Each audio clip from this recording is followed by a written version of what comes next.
Do you want to maximize your website's potential to increase both sales and lead conversion? Well, in this video, I'm going to share with you my A to Z conversion rate optimization process.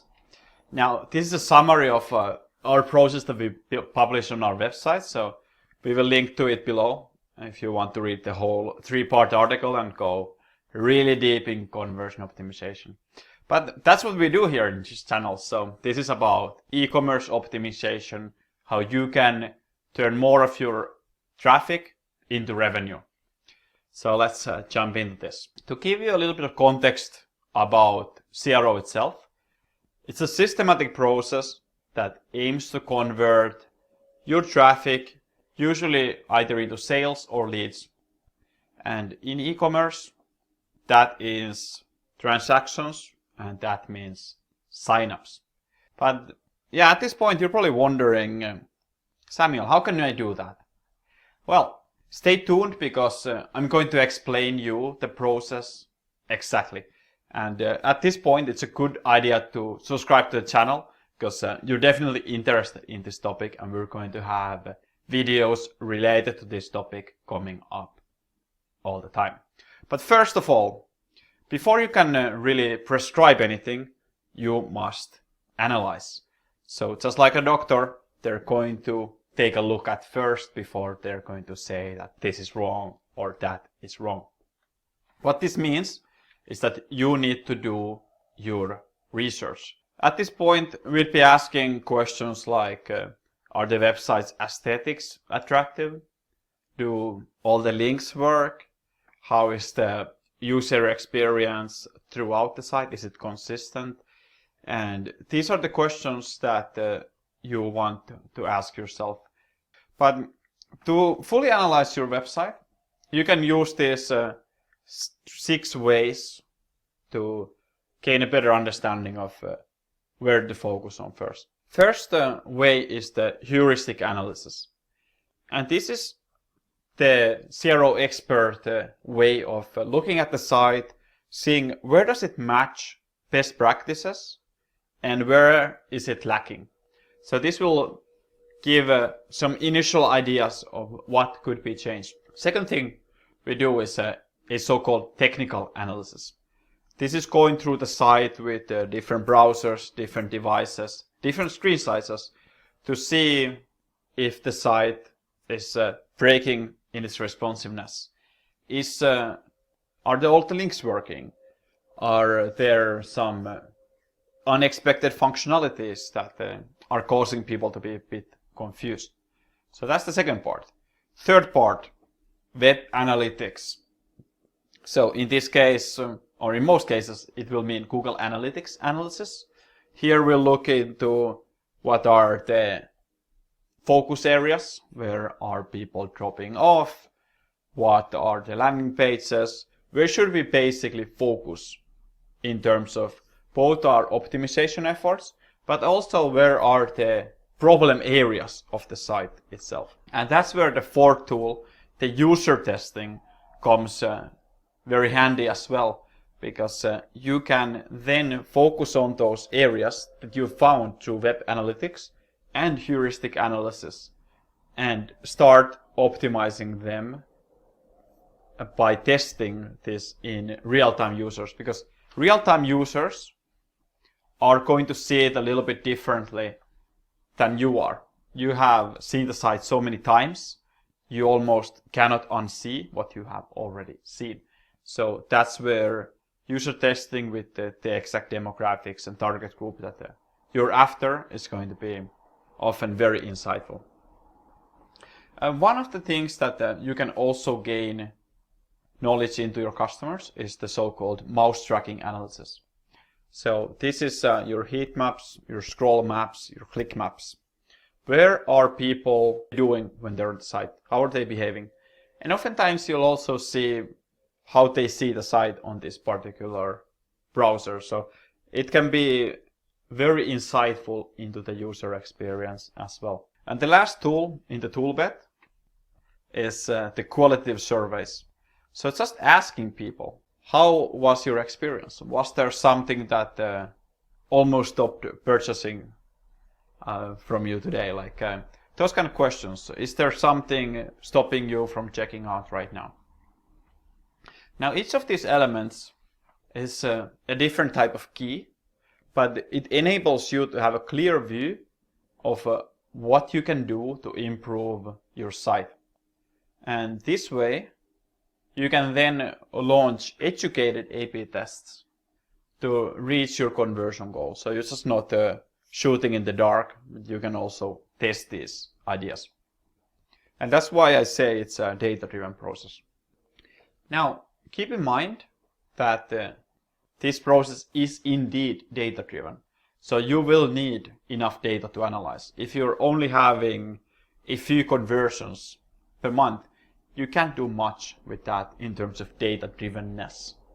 There you'll have other tools in your tool belt, but A/B testing is not one of them. Otherwise, if you don't have the data, you will be drawing the wrong conclusions likely, but at least drawing premature conclusions.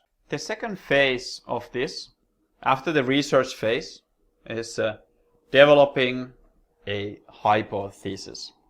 So think of it, if you launch an A/B test without any kind of assumption to test, without any kind of hypothesis, which is just a fancy way for output, assumption, the whole test will most likely be done a little bit wrong. So it would be best if you had that specific assumption or hypothesis on how the on-site changes would trigger people's reactions to be different. And if it doesn't change people's reactions, it won't change any results. So testing something different, like small, like button colors, won't help. But how do you actually then develop a great winning hypothesis? I'll give you an easy 3-step hypothesis development formula here. So you have only a few different things to map out here.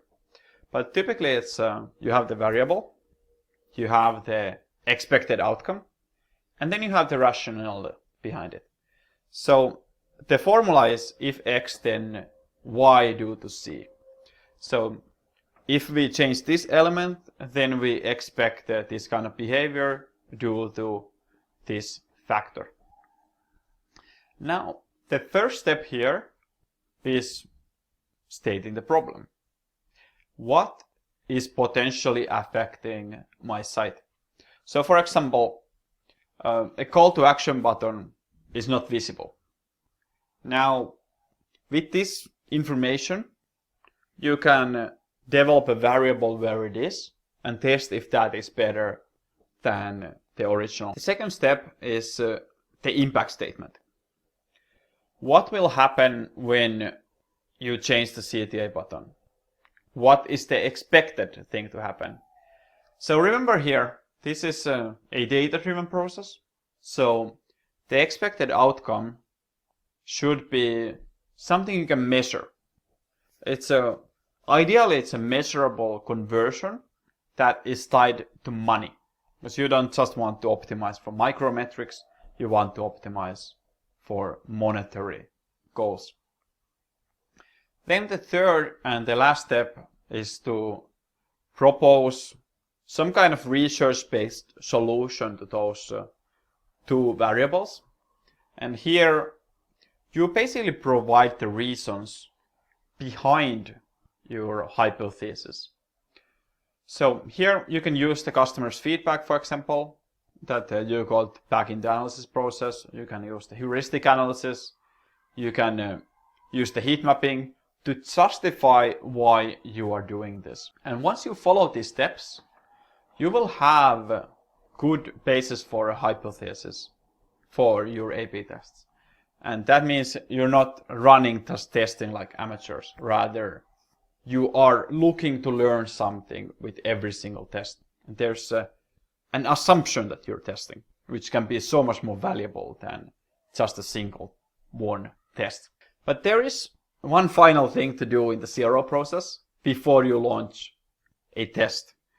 Now, as you're testing, you're going to gain a lot of tests. And that's why it's important to form a testing plan, which is your backlog for everything going and coming forward. And this way you can even change your theme and have different people doing this, but then you'll be able to see where you are. So here is where you explain the expected outcomes. You explain the timelines and basically what you expect to find out with that particular test. Now this document, it should include definitely your test page URL. It should include your hypothesis, your key performance indicators, estimated test duration, test start date, the test conclusion date estimate, or where it was concluded if it's afterward, results, and then I also like to include the confidence level. So you'll have that data there as well, because sometimes you go back to this and you see if you want to retest some of the assumptions. But as a testing plan, if you just follow that formula, you are going to basically have a very good backlog. And this testing plan process, it requires a very well developed testers basically. The testing plan process itself, it requires a well developed pages. So first of all, you need to have a good control in order for it to make sense. If your control is terrible, you might as well just switch it. And then the last thing you need is of course sample size. We talked about this being a data-driven process. So you need a certain amount of visitors and especially conversions for you to be able to statistically significantly say that this variant is better than the control. Here, many people struggle with this, so I will share a helpful tool from Optimizely that you can use to calculate your required sample size of visitors. And I'll leave the link below on this video. But yeah, let's go to the bottom line and conclude this process. So I'd say, as you can see, the CRO process, it's something you can run over and over again the same way. There's clearly defined steps, but it is at the same time very detailed.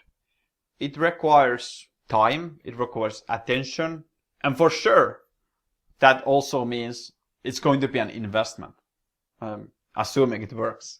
So this process itself, it ideally becomes a long-term thing for your online store where you find out something that improves it and you gain the benefit over and over again as people are landing to your site. And the easiest way is to work on this lead conversion optimization. So instead of always working on the traffic and getting more and more people to the traffic, so think of it instead of the body of the car. I like this analogy a lot.